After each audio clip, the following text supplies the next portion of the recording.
Šiandieną norime pristatyti jau klasiką tapusį CNC apdirbimo centrą, kurį medienos apdirbimo bendruomenė žino nuo 1983 metų.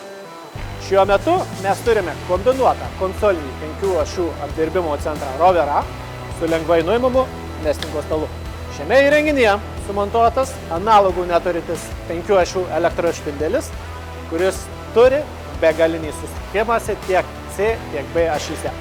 Mes galime pasiūlyti 5 skirtingas stalo reguliavimo opcijas. Šiuo metu pas mus sumontuota setup asistento stalo versija, kurios pagalba yra lengva perstumti tiek konsolę, tiek padukus. Programoje yra nustatoma padėtis, o rankiniu būdu tai reikia tik pastatyti į tinkamą vietą. Konsoliniuose CNC centruose naudojama karietų technologija.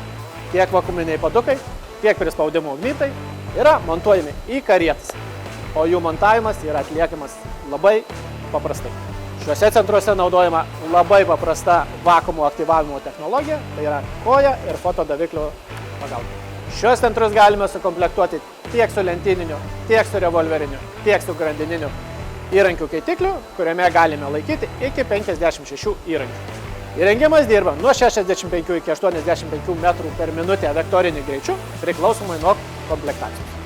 Šiame įrenginyje, kaip ir visuose kituose dviese CNC centruose, naudojama Bisolid programinė įranga. Ši programinė įranga suteikia tiek braižymo technologiją, tiek įrankių aprašymo technologiją, tiek pilną simuliaciją, kurios metu galime matyti realų apdirbimo laiką. Mes džiaugiamės galėdami pasidalinti informaciją ir mūsų patirtimi Gudvinė Akademija.